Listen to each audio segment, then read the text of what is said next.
Diz assim a palavra do Senhor: olha, naqueles dias, outra grande multidão se reuniu, e mais uma vez o povo ficou sem comida.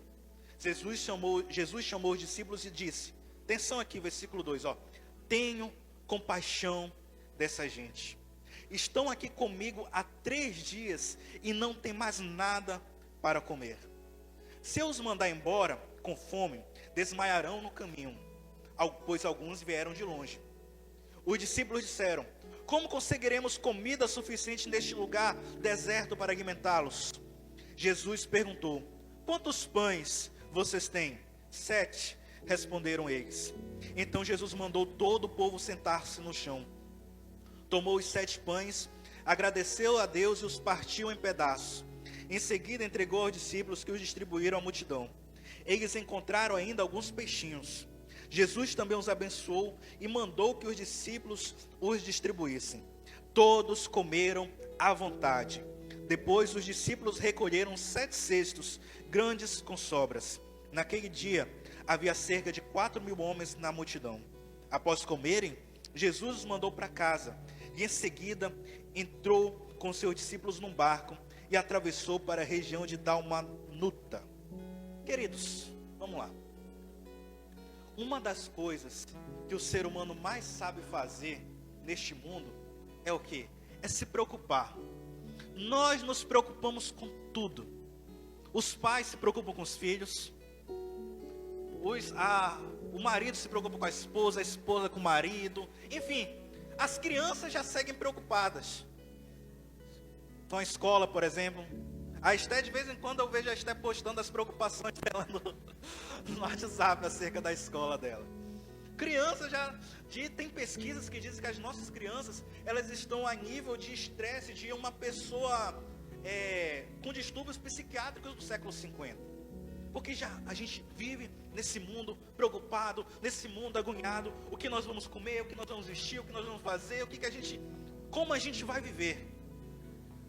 Mas, queridos, o que eu quero trazer para nós aqui esta manhã? Você tem um Deus que se preocupa com você. Você tem um Deus que se preocupa mais com seus filhos do que você mesmo. Você tem um Deus que se preocupa com seus familiares mais do que você mesmo. Isso é um pensamento que eu sempre tenho em relação à igreja. Por mais que eu me preocupe com a igreja, eu sei que Deus se preocupa e cuida mais dela do que eu mesmo. O que a gente pode ver aqui, ó? A multidão estava lá seguindo Jesus. E o que aconteceu? Jesus que chegou e falou: o que a gente vai dar de comer para esse povo?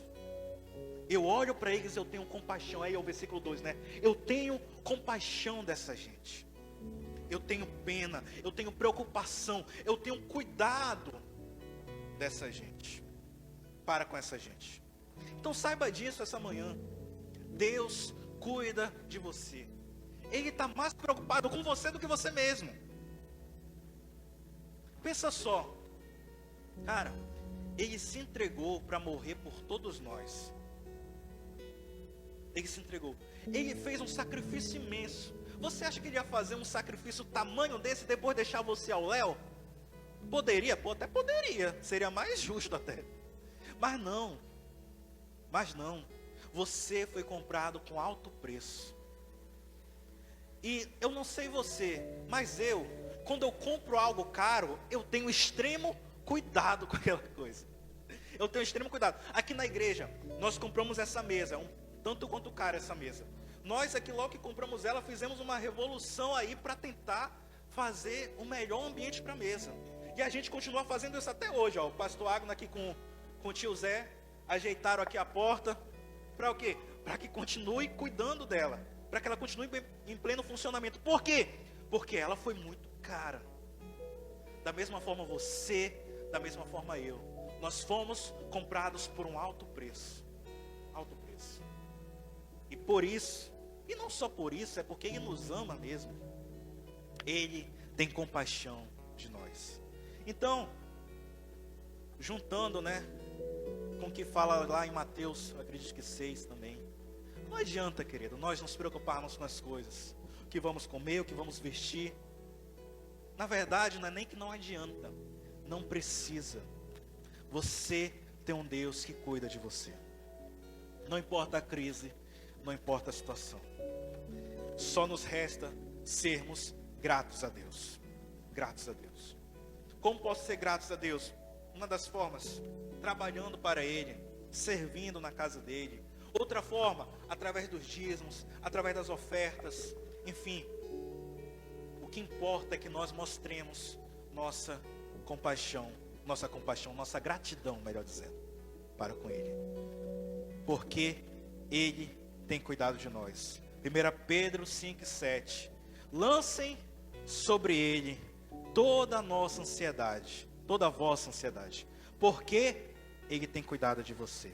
Amém, meus queridos? Querido Deus e eterno Pai, muito obrigado, Senhor Deus. Muito obrigado pela oportunidade que o Senhor nos dá de sermos gratos a Ti.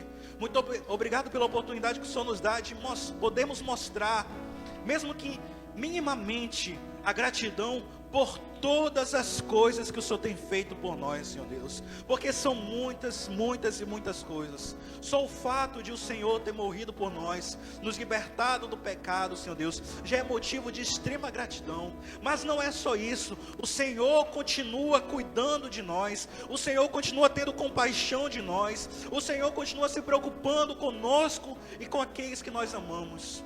Então, Senhor Deus, aqui estamos nós diante de Ti. Toma nossas vidas financeiras em Tuas mãos. Toma o controle das nossas vidas financeiras. Nos prospere cada vez mais, para que assim nós possamos ser cada vez mais liberais e gratos com a Tua obra, Senhor Deus. Nós repreendemos no nome de Jesus tudo aquilo que queira atrapalhar a nossa vida financeira, que queira nos levar à derrota, que queira nos levar à pobreza. O Senhor nos chamou para sermos cabeça e não cauda, para estarmos por cima e não por baixo, e nós cremos que o Senhor é quem cuida de nós. Nós não precisamos nos preocupar, porque o Senhor tem cuidado de nós. Eu repreendo no nome de Jesus toda ansiedade, toda preocupação que queira pairar sobre o nosso coração, que nós possamos cada vez mais estarmos firmes em Ti, firmes na Tua promessa, em nome de Jesus. Toma nossas fontes de renda, multiplique-as cada vez mais, em nome de Jesus.